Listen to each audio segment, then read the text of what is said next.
Oh, hello there. Welcome to this video. Now, I know a lot of you guys are having issues with those new Steam Pistons. They've been out for 2 weeks. Sorry I'm late, guys. I've been playing different games recently to myself because I don't think YouTube would like them. They're not bad, but like, I don't think they'll be very popular. That's not the point. So I'm gonna help people today, hopefully, by showing you guys how to balance those steam pistons. I've done the pain. I don't want you guys to go through the pain I had to. Um, that I've been through. I'm gonna show you guys how to balance them with math. So much math. There's too many steps. So I'm gonna show you guys today. This. Sorry that my camera was completely tilted. So as you can see here, I have a bunch of random nonsense right here.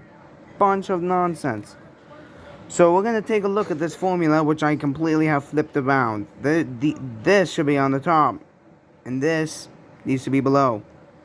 So you take 360, and you divide it by number of the pistons that you want on the engine. The steam piston engine. That's what this is over here. I should have flipped them around again, but I forgot to. So you take 360 divided by 8, which gives you 45. You could do the math yourself if you want.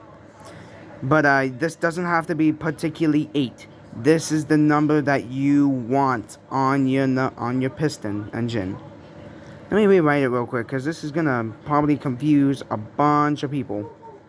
So you take 360. Sorry it's looking so bad. Let me just fix it real quick. So, I know it looks terrible. Compared to that, I have different handwritings for some reason. So, you take 360 degrees divided by 8. This is easy on you guys. You get 45. Now you take that 45, you multiply it by 100. I almost said 10. You take 45 times 100 / multiply the 100. No. You take 45, you multiply 100 to it, and then you divide by 360 to get you 12 and a half, which you round up to 13. Might be easier if I show you guys on a calculator, because I just so happen to have a calculator right next to me that I forgot to use this entire thing so far. So, you take 3... Shut up, calculator. Apparently I already did it. Hopefully you guys see that. 360 divided by 8 gets you 45. Then you take 45. I like to do it this way. So you take 45, you times it by 100.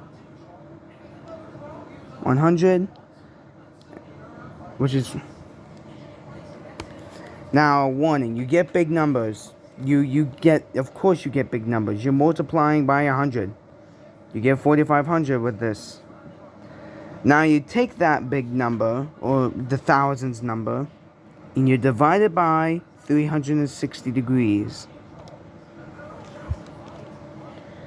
Like so. Take 400, that's what that ANS is. That's the answer of the other question, which is 4,500. You divide that number by 360, you get 12.5, which then you have to round to the nearest whole number, which is 13. Then you take that number right there, and you go back to the trusty calculator.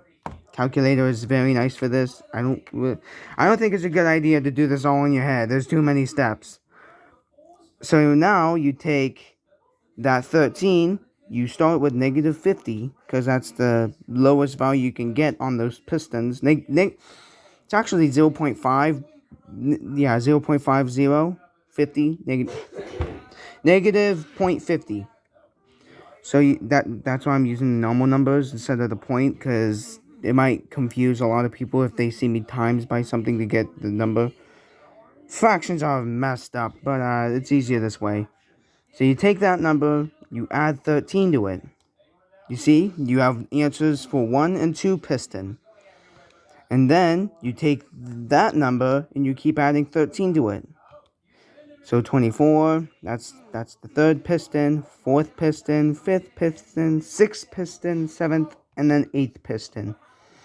Then you take those numbers, all these numbers here, you take those numbers and you apply them to the pistons. What's good about this calculator is you can go up like this. Hopefully you have a calculator that does this. This is going to make your life so much easier than having to redo that step. You have to remember the old number to add 13 to. And now I'll show you what you guys actually do in Stormworks now. Hopefully you saw the numbers. If not, there's some other numbers. Hold on, guys. I'll try and make it a little easier on you. Hopefully that's a little easier. Sorry, guys. I forgot that this calculator does not have a light feature on it. It doesn't have a lit up feature on it. So I'll show you guys what you guys got to do in Stormworks now. Now, sorry that I have to walk. I was doing it out there for better lighting. And then I have a mess in here. This is not my mess. This is my little brother's mess. Oh, stupid chair. By the way, microphone I use is in there. That's what that red lights is. So now you see my engine here. This 8-cylinder engine. Now, as you can see, it's not adjusted. I didn't really want to do that. So now what you do is you apply the numbers to this. Whatever numbers you got, you apply it to any piston you want. But what I do recommend is for every piston that you adjust, color it. Make sure you color it, so then it's easier to know which ones you've done, which ones you have not. And then this helps me a lot, but if you don't need to do this step, you don't need to.